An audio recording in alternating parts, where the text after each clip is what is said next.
From sugar to parenting, back in the day, scientists had a bunch of ideas on what causes ADHD. And now, after a lot of research, we're getting a clearer picture. But first, let's bust a big myth. ADHD isn't just psychological. It's a neurological disorder, meaning that the brain structure and function are affected. People with ADHD have slightly smaller brains, typically by about 3 to 4%. It also affects brain areas that help organize thoughts, control feelings, and remember things. So it's not just about having trouble paying attention. It's about how the brain develops and functions. Now that we've got that out of the way, let's talk about what causes ADHD. I'm grouping the first set of causes into a category of lower certainty, because there isn't enough evidence to directly link them as causes of ADHD. But there's still some evidence. One is too much screen time, which is getting a growing body of research linking it to ADHD symptoms. One study found that students reporting using social media many times a day were more likely to have ADHD symptoms, like lack of focus and impulsiveness. The keyword here is ADHD symptoms, but not necessarily that it will cause ADHD. This is a recurrent theme in many of the studies, not only for screen time, but many of the following are not necessarily studying people who are clinically diagnosed with ADHD, which is one of the reasons why it is hard to pinpoint with certainty the causes of ADHD. Another potential cause is how kids are raised. For example, tough parenting, divorced parents, or having a parent in jail can all bump up the chances of a kid getting diagnosed with ADHD. But here's the thing. We need more research to be totally sure it's these situations causing ADHD, not just somehow linked to it. Now, sugar. Sugar consumption is tricky, as there is a good body of research in favor and against it. It's like the chocolate research you see in the news. One day it's healthy, the next not so much. The reason for this is because how these studies are set up can vary a lot.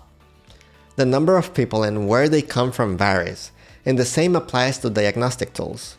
Studies may also not be looking at the same kind of sugar, whether it is dietary sugar or sugar-sweetened beverages. So to try to look through all the fuss, we have meta-studies.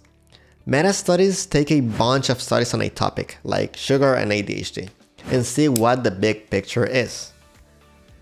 A meta-study on ADHD and sugar found that while dietary sugar doesn't seem to increase the risk of developing ADHD symptoms, sugar-sweetened beverages increase it by 40%. That's quite a lot. Now let's increase the level of certainty. If during pregnancy, a mother consumes a lot of soft drinks, experiences stress, drinks alcohol, smokes, or follows a diet low in Mediterranean foods, the risk of her child having ADHD increases. In the case of smoking, it doesn't have to be the mom. The secondhand smoke from the father also increases the likelihood of affecting brain development and the risk for the kid to develop ADHD. This stuff matters because it's all connected to how the baby's brain will develop. Similarly, as we grow into toddlers, our early experiences continue to shape us. Being exposed to things like lead, experiencing trauma, or living in a hostile home environment can influence ADHD signs. But when it comes down to it, the most significant factor influencing ADHD is actually our genes. Genetics plays a major role in determining the likelihood of developing ADHD. If your family has ADHD, your chances of having it are higher.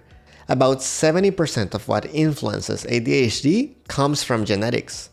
It's all about those genetic mutations that affect our brain's development and how it functions, like mutations that mess with our dopamine system, which is super important for focusing and controlling our actions.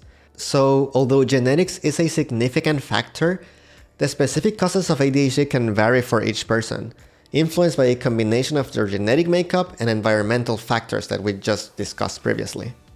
Have you heard that traumas can be transferred from one person to another? If you're interested in understanding generational trauma, check out this video.